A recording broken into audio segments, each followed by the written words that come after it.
Good afternoon बच्चों, राम राम सभी को। आप सभी का जेके एजुकेशन यूट्यूब चैनल पर स्वागत है। बच्चों, आज हम कक्षा 10वीं का चैप्टर यानी अध्याय जो अपना फर्स्ट था, रियल नंबर यानी वास्तविक संख्या, उसकी हमने प्रश्नावली 1.1 को तो क्लियर पढ़ लिया था, कर लिया था। आज हम उसकी प्रश्नावली 1.2 को शुरू करने जा रहे हैं। 1.2 से पहले आपको जो अपने राजस्थान माध्यमिक शिक्षा बोर्ड में जो एनसीईआरटी की बुक चल रही है उसमें एक परिमेय दे रखा है, यानी उसके आधार पे है, और उस परिमेय का नाम है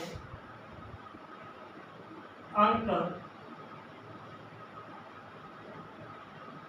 गणित आधारभूत परिमेय। अंक गणित आधारभूत परिमेय। इससे पहले हमने यूक्लिड विभाजन परिमेय के बारे में पढ़ा। वो हमें भाज्य बराबर भाजक गुणा भागफल प्लस शेषफल के बारे में बताता है। वैसे ही ये हमें जो संख्या दे रखी है उसके एचसीएफ और एलसीएम ज्ञात करने के बारे में बताता है। वो भी एचसीएफ और एलसीएम ही था, लेकिन वहाँ पर हम एचसीएफ और एलसीएम को यूक्लिड विभाजन के द्वारा ज्ञात करते थे। यहाँ पर हम आधारभूत अंक गणित का जो परिमेय है उस पे हम ज्ञात करेंगे। यानी ये परिमेय ये कहता है कोई भी भाज्य संख्या है उसको हम अभाज्य संख्याओं के रूप में बांट सकते हैं, यानी लिख सकते हैं। यानी किसी भी संख्या को अभाज्य संख्या के रूप में गुणनखंड किया जा सकता है। कहने का मतलब ये है कि अंक गणित का आधारभूत कहता है कि प्रत्येक भाज्य संख्या को अभाज्य संख्याओं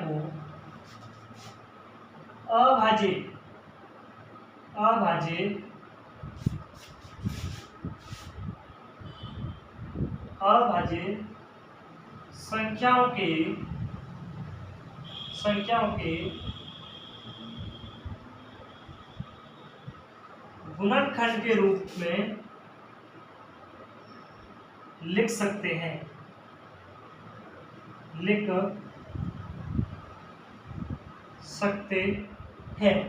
यानी कोई भी भाज्य संख्या है उसको हम अभाज्य भाज्य संख्या के टुकड़ों के रूप में क्या कर सकते हैं, बांट सकते हैं। यानी गुणनखंड का मतलब होता है उसको गुणा करने पर हमें वापस वही संख्या प्राप्त हो जाएगी। जैसे उदाहरण के लिए मैं मान लूं, उदाहरण के रूप में मैंने ले लिया 15 एक भाज्य संख्या है, आप सभी जानते हैं। यानी भाज्य संख्या की परिभाषा क्या होती है, वे संख्याएं जिनमें एक और स्वयं के अलावा किसी अन्य संख्या का भाग जाता है। तो 15 के अंदर तो 15 और 1 के अलावा 3 और 5 का जाता है, तो ये 15 क्या है, भाज्य संख्या है, ये भाज्य है। इसको अभाज्य के टुकड़ों के अंदर कैसे, ये 15, अब 15 के अंदर किसका भाग जाता है, सबसे पहले 2 का जाता है, नहीं जाता। 3 का जाता है, जिस सर बिल्कुल जाता है। 3 का भाग लो, 3 का 15 के भाग कितनी बार गया, 5 बार। अब क्या आ गया, 5 में किसका भाग जाता है, केवल 5 का जाता है, क्या आ गया, 1 आ गया। 1 आए वहां पर छोड़ देना है, तो इसका क्या हो गया अपने पास में, इसकी गुणनखंड क्या होगी, 3 गुणे 5। अब ये क्या बता रहा है, अब 3 और 5 दोनों क्या है, अभाज्य संख्या है, क्योंकि 3 और 5 में उन खुद के अलावा और 1 के अलावा किसी का भी भाग नहीं जाता। तो 3 और 5 दोनों क्या है, अभाज्य संख्या है। 15 क्या है, भाज्य संख्या। अब यदि मैं 3 और 5 में गुणा करूं तो क्या होते हैं, 15 तो बढ़ते हैं ना, 3 गुणा 5 15 बन गए। यानी हम प्रत्येक अभाज्य संख्या को किसके रूप में बदल सकते हैं, अभाज्य संख्या के गुणनखंड के रूप में लिख सकते हैं।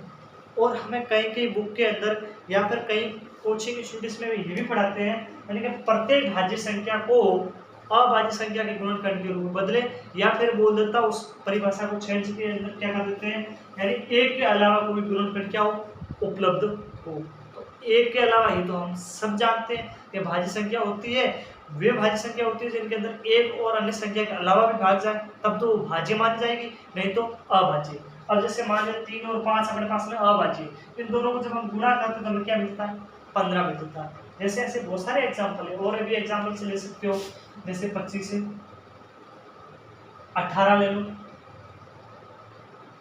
18 के अंदर सबसे आपको भाज्य अभाज्य गुणनखंड करते हो, तब सबसे बात पहले ही ध्यान रखना, आपको छोटी से छोटी संख्या का भाग देना है, फिर आगे बढ़ते जाओ, छोटी का 2, फिर उससे बड़ी का, फिर उससे बड़ी का, ऐसे देना। सबसे पहले 2 का भाग दो, कितनी बार गया, 9 बार। फिर देखो 9 के अंदर 9 में सर 2 का भाग नहीं जा रहा है, तो फिर इससे बड़ी पे जाओ, 3 पे जाओ, 3 बार, फिर 3 में 3 बार, क्या आ गया, 1। तो इसके अभाज्य गुणनखंड क्या हो गए, 2 गुणा 3 गुणा 3, यानी इनको वापस गुणा करने पर 18 हो गए। अब देखो 2 भी अभाज्य है, 3 3, ये भी क्या, सारी सारी अभाज्य। अपनी जो अंक गणित का आधारभूत पर भी हमने यही बात सीखा था, प्रत्येक भाज्य संख्या को हम किस में बदल सकते हैं, अभाज्य संख्या के गुणनखंड के रूप में बदल सकते हैं। तो ऐसे ही आपको इनसे एलसीएम और एचसीएफ ज्ञात करने की क्वेश्चन पूछ सकता है।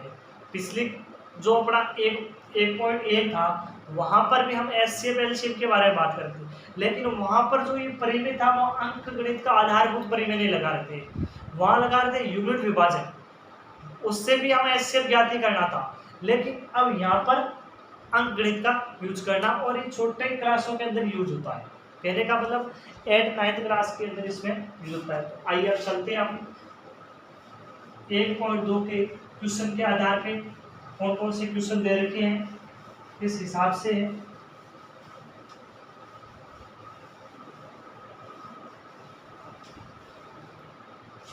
तो सबसे पहले क्वेश्चन नंबर 1, अपना जो क्वेश्चन नंबर प्रथम है उसको देखो। प्रथम क्वेश्चन क्या है, 1.2 का देखिए, पेज नंबर 13 पे है कि निम्नलिखित संख्याओं को अभाज्य गुणनखंड के गुणनफल के रूप में व्यक्त कीजिए। ये बता रहा है कुछ हमें संख्या नीचे दे रखी है और उनको किसके रूप में बदलना है, अभाज्य गुणनखंड के गुणनफल के रूप में लिखना है। और प्रथम में दे रखा है, इसका जो प्रथम पॉइंट है, पॉइंट नंबर 1 है, उसके अंदर 140 दे रखा है। क्या दे रखा है, 140, और इसको किस में बदलना है, अभाज्य गुणनखंड के रूप में बदलना है। तो जो भी संख्या दे रखी है, सबसे पहले हम क्या करेंगे, उस संख्या के अंदर छोटी से छोटी संख्या क्या देंगे, भाग देना, सबसे छोटी संख्या की। तो सबसे छोटी संख्या कौन सी, 2, 1 का तो हर किसी में जाता है, हम लिख देंगे अभाज्य गुणनखंड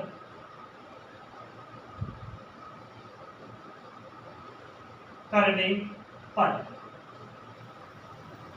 यानी हमें अभाज्य संख्या, यहाँ पर एक शब्द है गुणनखंड, गुणनखंड से आपको ये लेना है, यानी गुणा, छोटे टुकड़े, खंड यानी छोटा भाग, गुणा यानी छोटे भागों को गुणा करने पर जो संख्या प्राप्त होती है उसी को वापस क्या कहते हैं, गुणनखंड। समझ गए। तो हमारे पास में संख्या कौन सी थी, 140, 140। अब इसके अंदर किसका भाग देंगे, सबसे पहले 2 का। अब यहाँ पर किसी को भाग देने में तकलीफ आए, जैसे 2, पहले कौन सी संख्या है, 1, फिर 4, 1 4 कितने हो गए, काउंट नहीं करने, 5 मत कर देना, 14 हो गए। अब 14 के अंदर 7 का भाग दो, 2 का भाग दो, कितनी बार गया, 7 बार। अब पीछे 0 बच गया, तो 0 को वैसे उतार दो सीधा ही, कितने आ गए, 70। अब 70 के अंदर 2 का भाग दे दो, वापस 2 का जाता 70 के अंदर जा रहा है, किसमें, 7 में। 7 में कितनी बार गया, 3 बार। अब 7 में 3 बार नहीं जाता, सर आप कैसे भेज रहे हो, 6 के अंदर जा रहा है, तो पीछे कितना बच गया, 1 बच गया, उस 1 को 0 को अगले कितने हो गए, 10 हो गए। 10 में 2 का भाग 5 बार। अब 2, 35 में, 35 में देखो इससे 2 का भाग, सर 2 का नहीं जा रहा है, किसका दे दो, 3 का दे दो, 3 का जा रहा है, 3 में 3 का भाग गया, नहीं जा रहा 3 का भाग, तो उसका जाएगा 5 का, 4 का भी नहीं जा रहा है, 5 का 2, 5 से कितनी बार गया, सीधा ही 7 बार। फिर 7 में 7 का 1, अपने पास में यही संख्या प्राप्त। अब तो इसका हम क्या लिख देंगे, अभाज्य गुणनखंड लिखो, 2 गुणा 2 गुणा 5 गुणा 7। तो यही तो हमें करना था, अभाज्य गुणनखंड ही तो करना था, यही हमें गुणा करके क्वेश्चन के अंदर पूछ सकता है। इतना ही काम करना है, तो क्या करना है, गुणा करके लिखना है। अब इसका अगला पॉइंट देखिए, 156, इसी का दूसरा है, क्वेश्चन नंबर 1 का ही पॉइंट दूसरा है, वो संख्या 156, यानी 156 के अभाज्य गुणनखंड करने हैं।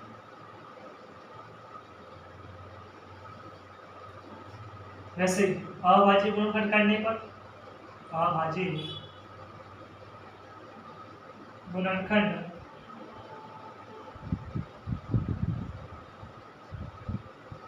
करने पर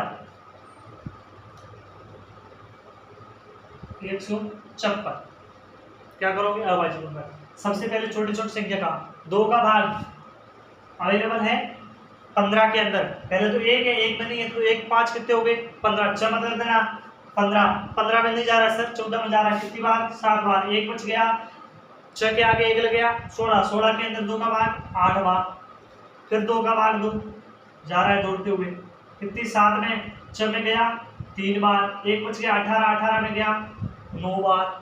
अब किसका जाएगा, 3 का दे दो, 3 का गया 1 बार और 13 सीधे आगे। अब 13 के अंदर तो किसी का भाग जाता ही नहीं है, 13 खुद के अलावा अभाज्य है ना।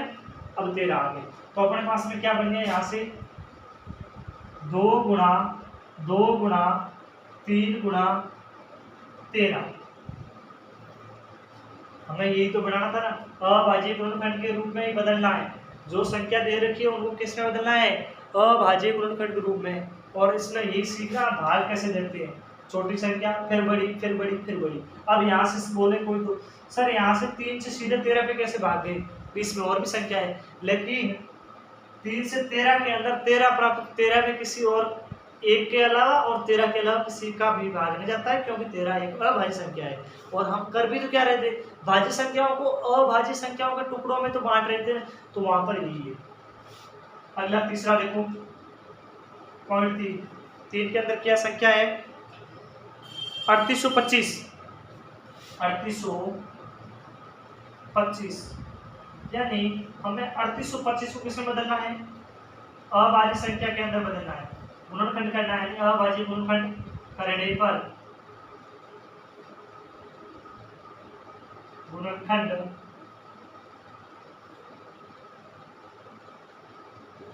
करने पर, अब कहीं तो बोल रहे हो सर ये तो आसान है, आसान ही है, धीरे धीरे आगे बढ़ोगे, बढ़ते जाना है।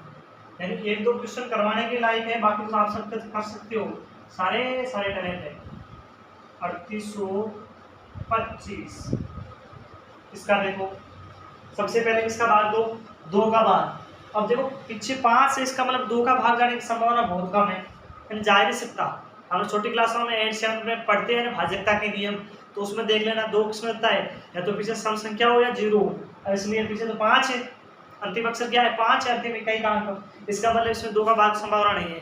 लेकिन 3 का जा सकता है, 3 का देखो 3 में जा सकता है, फिर 8 में 6 गया, 2 22 21, 3 का जा रहा है, किसका जा रहा है, 3 का दे दो सीधे, 3 का भाग दे दो, 3 का 3 में भाग गया 1 बार, 8 में गया 2 बार, पीछे बच गए 2 आगे लगे 2 के, तो 22 में नहीं जा रहा है, 21 में जा रहा है 7 बार, 21, 1 बच गया, 1 को आगे लगा तो 5 के, 15 में गया 5 बार। अब देखो फिर 3 का भाग जा रहा है 12 75 में जा सकता है, यहाँ 3 का भाग सब जा रहा है, 3 का भाग 1 बार और दे दो, 12 में 3 का भाग गया 4 बार, 7 में गया 2 बार, 5 में गया, 15 में गया 5 बार। अब सर 3 का भाग अब भी दे सकते हो, 3 का भाग 1 12 5 नहीं सर, इस बार भाग 5 का देना ही पड़ेगा, 3 का नहीं जा रहा है, किसका है तो 5 का दे दो, 3 का देखो नहीं जा सकता है, 5 का दो, 5 का भाग 40 के अंदर जाएगा, 42 में नहीं जा रहा है 40 में जा रहा है ना, 40 में गया 8 बार, 2 बच गए 25, 5 बजे 25। अब फिर दे दो 5 का, 5 का 8 में गया 1 बार, 3 बच गए 17, 17 हो गए ना। अब 17 में 17 का भाग देना पड़ेगा, कितनी बार गया 1 बार। 17 तो अभाज्य संख्या है, तो अब यहाँ क्या लिख देंगे हम लोग, अपने पास में क्या बन गया 3 गुणा 3 गुणा 5 गुणा 5 गुणा 17, ये इसका अभाज्य गुणनखंड हो गया ना। तो ऐसे ही अभाज्य गुणनखंड के रूप में हमें बदलना है, कोई हार्ड नहीं है, छोटी से छोटी संख्या का भाग देना है और अभाज्य गुणनखंड के रूप में बदलना है। अब देखो इसका चौथा पॉइंट, या खुद कर लोगे, चौथा कर लोगे, चौथा थोड़ा सा अटपटा है, मैं करवाता हूं, 500 खुद कर लोगे। चौथा देखो यहाँ लिख देते हैं, चौथे में कितने हैं 5500, ये थोड़ा सा जीरो ज्यादा आ रहे हैं, इसलिए मैं करवाता हूं, और 500 तो खुद कर सकते हैं। हल, अभाज्य गुणनखंड, अभाज्य गुणनखंड करने पर अब किसी भी स्टूडेंट को कोई भी क्वेश्चन या कोई भी प्रश्न आपको समझ में नहीं आ रहा है, आप कमेंट कर सकते हो, कमेंट करके जरूर बताएं। जहां पर भी समझ में आए आप कमेंट जरूर कर सकते हो, और यदि इसका चौथे के अगला 5वां भी नहीं हो तो आप कमेंट करके बता देना, मैं अगली क्लास के अंदर वहीं से शुरू कर दूंगा 5 टॉपिक से, ठीक है ना। किसी को भी समझ में आता है वो कमेंट कर सकता है। अब देखो इसमें अभाज्य गुणनखंड करो, इसके 5500 के, सबसे पहले इसके अंदर किसका भाग दो, 3 का, संभावना है 3 का भाग, 5 का ही जाएगा, 3 का जा नहीं सकता, 5 का दे दो, 5 में गया 1 बार, 0 0 0 0, 5 में गया 1 बार।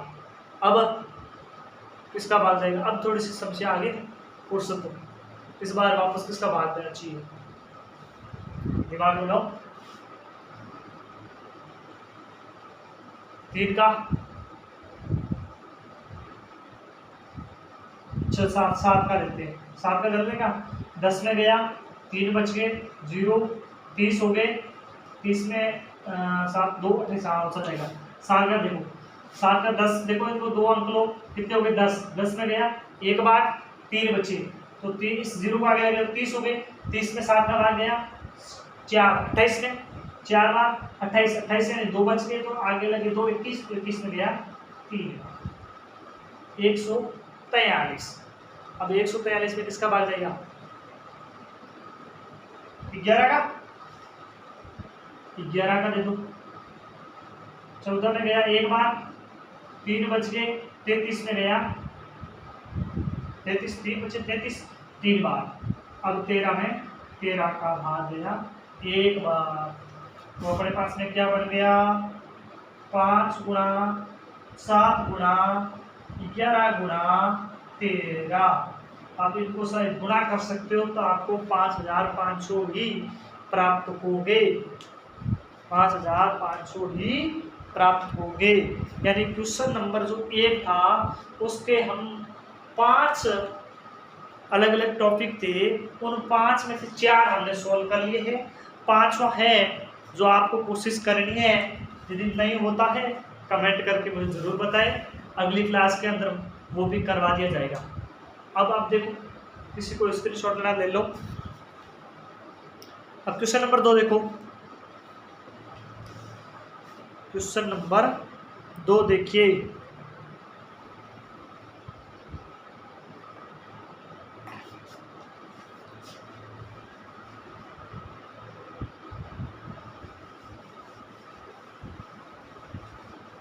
ये अभाज्य गुणनखंड आपने छोटे क्लासों में भी पढ़ा है, 6 से लेकर ये 8 तक सब यही चल रहा है। ऐसे ही अभाज्य गुणनखंड वहां करते थे, वहां सरल गुणनखंड पूछ लिया जाता है, गुणनखंड पूछ लेते हैं, 6 क्लास की है बुक के अंदर। अब इसका क्वेश्चन नंबर 2 देखिए कि पूर्णांकों के निम्नलिखित युग्मों के एचसीएफ और एलसीएफ ज्ञात कीजिए तथा उनकी सत्यता की जांच करने के लिए सत्यता का सूत्र होता है कि दो संख्याओं का गुणनफल, जिसका भी हम एचसीएफ और एलसीएफ ज्ञात कर रहे हैं दो संख्याओं का, उन दोनों संख्याओं को यदि मैं गुणा कर दूं और उनके जो एलसीएफ और एलसीएफ गुणा कर दूं बराबर होता है। ये इसमें एक सूत्र दे रखा है आपके अंदर, आपकी बुक के अंदर क्वेश्चन नंबर 2 है, उसके अंदर एक ही सूत्र है, यानी कि दोनों दो संख्याओं का गुणा, दो संख्याओं का जो गुणनफल होता है वो किसके बराबर होता है, एचसीएफ गुणा एलसीएफ। यानी आपके पास में जो कोई भी दो संख्या है, कोई सी भी, यदि कौन सी भी कोई भी दो भी संख्या है, उन दो संख्याओं का एचसीएफ और एलसीएम हम ज्ञात करते हैं, वो उन दोनों संख्याओं के गुणनफल के बराबर होते हैं। यानी राइट हैंड साइड होगी वो लेफ्ट हैंड साइड के बराबर होगी। अब आती है केवल दो संख्याओं की बात हो रही है, तो यहाँ पर आप 3 संख्या ले रहे हो और एलसीएम ज्ञात कर रहे हो तो भी सूत्र लागू नहीं होगा। कब होता है, केवल एक ही कंडीशन में, संख्याएं कितनी होनी चाहिए, 2 होनी चाहिए, 2 संख्या होगी तभी सूत्र लागू होगा। इसका एग्जाम्पल देखो, जैसे मैं मान लेता हूँ एग्जाम्पल मैंने ले लिया, उदाहरण 1 12 और 8, कोई नॉर्मल सा आपने एग्जांपल लिया है, ये कोई 12 है या 10 लेते हैं, कोई भी ले लो आप संख्या, इन दोनों को क्या करना है, एलसीएम ज्ञात करना है। अब एलसीएम कैसे ज्ञात करते हैं वो भी देख लो, एचसीएफ कैसे ज्ञात कर ले, छोटी क्लासों में आपने कर रखा है अभाज्य गुणनखंड। सबसे पहले हम क्या करेंगे, इन दोनों का अभाज्य गुणनखंड करेंगे, अभाज्य गुणनखंड कैसे, 12 का छोटी संख्या 2 का 6, 2 का 3, 3 1, 10 का 2, 2 5 5, यानी अपने पास में 12 का गुणनखंड क्या आया, 2 गुणा 2 गुणा 3, 10 का गुणनखंड क्या आया, 2 गुणा 5। अब एलसीएम, एलसीएम पहले एचसीएफ, एचसीएफ क्या होता है, एचसीएफ से समझो, इसका हिंदी में होता है महत्तम समर्पण लघुत्तम, ऐसा कुछ है, और उसका होता है लघुत्तम समर्पण संख्या, ऐसे कुछ है, ठीक है ना, अंक। यानी दो भी संख्या है, जो भी दो संख्या है उन दोनों के अंदर कॉमन क्या है, अधिकतम क्या है, अधिकतम कौन सी संख्या कितनी बार आ रही है उसको लेना है, और एलसीएम का मतलब होता है मिनिमम कौन सी आ रही है, ठीक है ना। अब देखो इसके अंदर 12 के अंदर वाले के अंदर देखो 2 आ रहा है, इसमें भी 2 आ रहा है, तो इसका जोड़ा कितनी बार बना था, 1 जोड़ा। अब ये जोड़ा 1 हो गया, अब इसका जो एचसीएफ होगा वो क्या होगा, केवल 2 ही होगा, केवल 2 का ही जोड़ा बन रहा है, नहीं का अगले 3 का बन रहा है, नहीं बन रहा, 3 इसमें है लेकिन इसमें नहीं, इसमें 5 है इसमें 5 नहीं, इसमें 2 है लेकिन इसमें 2 नहीं है, तो इसका क्या हो गया, ये यानी अधिकतम जो आ गया वो क्या हो गया इसका एचसीएफ। यानी आपको एचसीएफ से मतलब ये निकालना है कि 2 एक ऐसी मात्र संख्या है जो इन दोनों के अंदर भाग जा रहा है। यानी एचसीएफ से ये समझो कि आपको एचसीएफ का मतलब ये है कि ऐसी संख्या आपके दिमाग में ले आनी है, हमें ज्ञात करनी है जिनके अंदर इन दोनों संख्या को संख्या का भाग जाए। अब 12 के अंदर केवल 2 का जाता है, 10 में भी 2 का जाता है, 12 में 3 का जाता है लेकिन 10 में नहीं जाता, 10 में 5 का जाता है लेकिन 12 में नहीं जाता, लेकिन 2 एक ऐसी मात्र संख्या है जिनके क्या है, इन दोनों में भाग जाता है। और लघुत्तम का मतलब क्या है, इन दोनों संख्याओं को गुणा करने पर, इन दोनों संख्याओं को गुणा करने पर, यानी इन दोनों संख्याओं को या तो गुणा करो या फिर ऐसी संख्या जिनके अंदर इन दोनों का भाग जाए, ये समझो। यानी 12 का भी भाग जाए और 10 का भाग जाए, वो किस में जाएगा, जिसमें 12 का भी भाग जाए और 10 का भी भाग जाए। 48 नहीं, 10 का जा रहा है 120, अब देख लेते हैं ज्ञात करके कौन सी आती है अपने पास में, अभी पता चल जाएगी। अब निकालते हैं एलसीएम। एलसीएम यानी एलसीएम जोड़े वाले को छोड़ना है, एक काउंट करना है, यानी ये वाले इनसे इन दोनों से एक लेना है, यानी ये साइड ये दोनों साइड ये लो, एक लेना है, एक नहीं लेना, एक को छोड़ना है। यानी ऊपर वाले मैंने 2 ले लिए, फिर ये 2 ले लिए, फिर ये मैंने 3 ले लिए, फिर इस 2 को छोड़ देना है और ये 5 लेने। अब ये इसका क्या हो जाएगा, एलसीएम हो जाएगा। अब इनको गुणा और ये एलसीएम ये एलसीएम। अब इसका एलसीएम कितना है देखो, 2 गुणा 2 4, 4 गुणा 3 ये 15, 15 60 हो गए,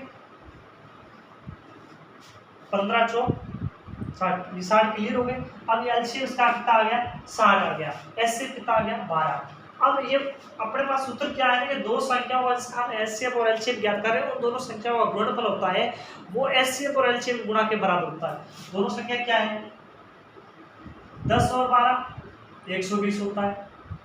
इसका एलसीएम गुणा एलसीएम, एलसीएम कितना आया था 2 आ रहा है, एलसीएम कितना आया था 2 आ रहा है, इनका भी योग गुणा कितना होता है 120, ये भी 120 ये भी 120, यानी ये हमने जो एलसीएम और एलसीएम ज्ञात किया है वो बराबर है, यानी जो दोनों संख्याओं का गुणनफल और एलसीएम और एलसीएम क्या है बराबर है। इस सूत्र का अगले क्वेश्चन के अंदर या आगे काम आता है, कब काम आता है, आपको 2 संख्या दे दी जाएगी, उसमें से आपको एक एलसीएम दिया जाएगा और एलसीएम ज्ञात करना होगा, या फिर आपको एलसीएम दे देगा एलसीएम ज्ञात करना होगा, या फिर दोनों संख्या में से एक संख्या दे देगा एलसीएम एलसीएम दे देगा, एलसीएम और एलसीएम दे देगा, लेकिन आपको एक संख्या ज्ञात करनी होगी। इसका सूत्र है, उसको संख्याओं को क्या माना है, ए और बी, ए गुणा बी बराबर एलसीएम गुणा एलसीएम, ये सूत्र है और ये सूत्र आगे भी काम आता है, इस पे आधारित आपके क्वेश्चन भी है आगे। अब यानी क्वेश्चन नंबर हमें 2 करना है, उससे पहले ये थ्योरी आपको समझनी है। अब क्वेश्चन नंबर 2 देखो, 2 का प्रथम पॉइंट देखिए क्या है। प्रथम पॉइंट के अंदर 26 व 91, प्रथम पॉइंट में है वो 91 का क्या निकालना हमें, ये पूछ रहा हमें सिद्ध करना है, ये सिद्ध करना है हमें। इस क्वेश्चन के अंदर जो हमने अभी सूत्र देखा था उस सूत्र को पता लगाना है कि ये सूत्र सही है या गलत है, यानी सिद्ध करना है कि 2 संख्या गुणनफल होता है वो एलसीएम गुणा एलसीएम के बराबर होता है, हमें सिद्ध करनी बात को। हल अभाज्य गुणनखंड, जब हम अभाज्य गुणनखंड करेंगे तभी तो अपने पास में एलसीएम और एलसीएम आएगा, नहीं तो हमें क्या पता चलेगा कि एलसीएम क्या हो रहा है एलसीएम क्या है। सबसे पहले एलसीएम और एलसीएम क्या करना होगा, इसके लिए अभाज्य गुणनखंड देखो, 26 का देखो 2 का भाग दो 13, 13 में 13 रह जाता है, 1 आ गया कंप्लीट, यानी मेरे पास में 26 का अभाज्य गुणनखंड आया है 2 गुणा 13। अब इसका निकालना मुझे 91 का, किसका भाग लगेगा 91 का, सबसे पहले दिमाग लगाओ फटाक से। 13 का कितनी बार या 7 का,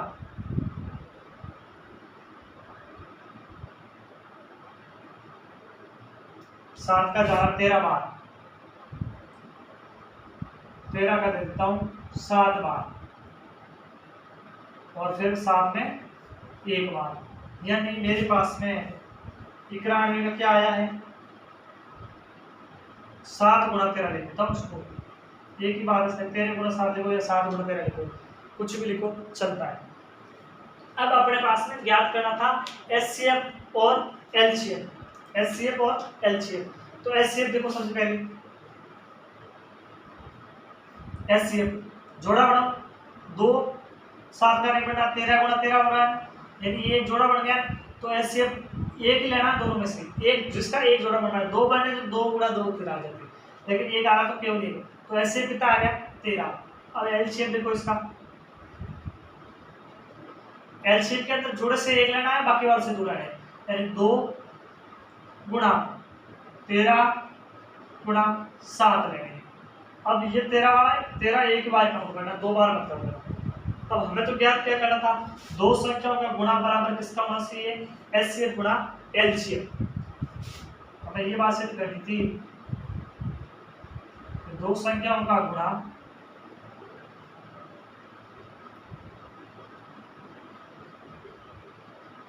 का गुणनफल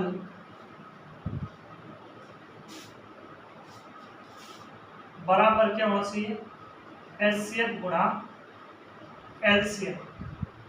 ये होना चाहिए दो संख्या का गुणा। दो संख्या कौन कौन सी है, 26 और 91, किसके बराबर होना चाहिए, एलसीएम 13। अब सबको गुणा करना आपस में, एलसीएम गुणा एलसीएम। एलसीएम कितना है 13, एलसीएम 2 13 7। अब इनको गुणा करो,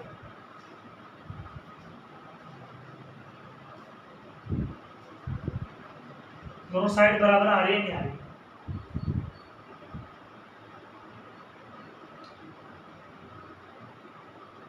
तैतीस सौ 3367। यानी जब मैंने क्वेश्चन को सॉल्व किया तब क्या आ रहा है, दोनों साइड से 3367। आप भी एक बार क्वेश्चन को सॉल्व करके देख लेना, दोनों तरफ क्या आएगा 3367। यदि नहीं आ रहा गुणा करने पर तो आपने कहीं गलती की है। क्लियर, दोनों साइड बराबर आएगी, ये सिद्ध करना था आपको। तो दोनों बराबर आ रहे हैं, बिल्कुल सर बराबर आ रहे हैं दोनों। प्रथम पॉइंट हो गया इसका। सेकंड पॉइंट देखिए क्या है इसका, यानी 510 और 92 का, इस बार 510 और किसका दिया हुआ है, 92 का, 510 और 92। अगला बात कर लेते हैं।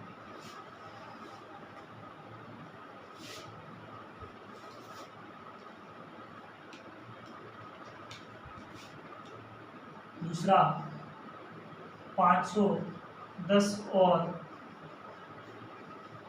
92 हल।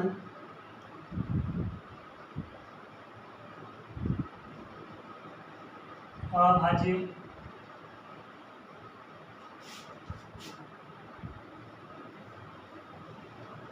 गुणनखंड करने पर, यानी हमें क्या करना, अभाज्य गुणनखंड करना है।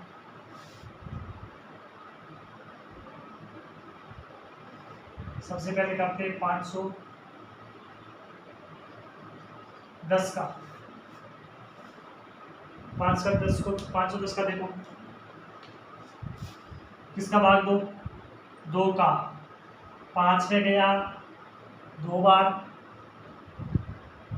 10 में गया 5 बार, 1 बच गया, फिर 5 में 10 में 5 बार, फिर अब किसका जाएगा, 3 का दे सकते हैं, 3 का जा सकता, हाँ सर 3 का जा रहा है, कितनी बार 3 का 2, 3 का 25 में गया, 8 चौक 24, 1 बच गया, अब 3 का नहीं जाएगा, किसका 5 का, 1 बार 3 बार 13, और किसका 13 का, क्या आ गया 2 गुणा 5 गुणा 3 गुणा 13, आगे ना,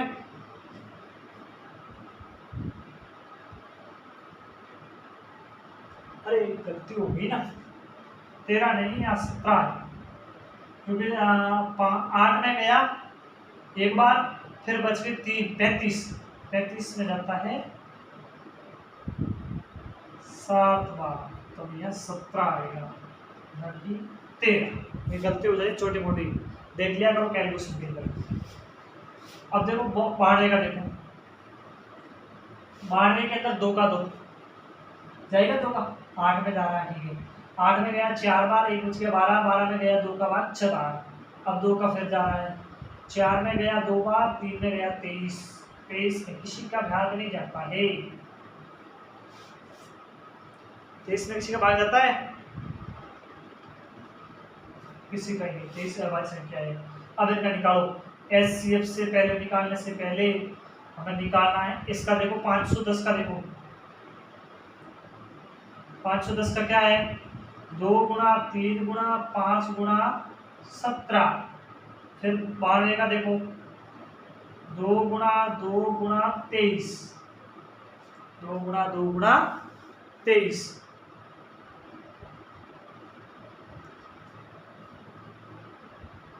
क्या आ जाएगा, एक जोड़ा बन रहा है केवल, अपने पास में केवल एक ही जोड़ा बन रहा है ना, 2 का एक ही जोड़ा बन रहा है केवल एक, तो HCF कितना आ गया, HCF सर 2 आ गया। HCF हमारे पास में कितना प्राप्त हो गया, 2 प्राप्त हो गया। LCM देखो, LCM पीछे बच गया, वो ये वाला 2 एक बार काउंट किया, फिर 3, फिर 5, फिर 17, फिर ये वाले 2 और फिर 23। और हमें क्या ज्ञात करना है, दो संख्याओं का गुणनफल बराबर HCF गुणा LCM। HCF हमारे पास में 2 है, LCM 2 गुणा 3 गुणा 5 गुणा 17 गुणा 2 गुणा और 23, और इनको किससे गुणा करना है, इधर करना है 510 को किससे, 92 से, किससे करना है, 92 से। 510 को यदि हम 92 से गुणा करते हैं तो अपने पास में प्राप्त होता है 46,920, 46,920, और इन HCF और LCM को गुणा करोगे तब भी क्या हो जाएगा, 46,920 प्राप्त होगा। यानी राइट हैंड साइड बराबर क्या आ जाएगी, लेफ्ट हैंड साइड, यानी दोनों तरफ वाले क्या आ जाएंगे, बराबर आ जाएंगे।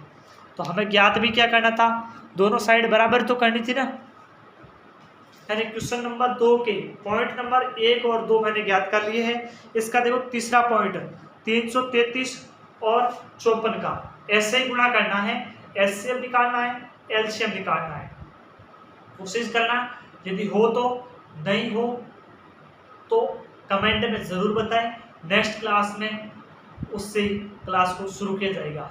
आप सभी स्टूडेंट से, सभी विद्यार्थियों से निवेदन है कि जितने भी student JK education YouTube channel पे ये क्लास ले रहे हैं उनसे निवेदन है, जो मेरे स्कूल के विद्यार्थी हैं जहां मैं पढ़ाता हूं, जिस कोचिंग संस्थान में पढ़ाता हूं, उन सभी से निवेदन एक ही है कि इस चैनल को प्लीज़ सब्सक्राइब करें और कमेंट करके ज़रूर बताएं कैसा लगा वीडियो। थैंक यू, धन्यवाद।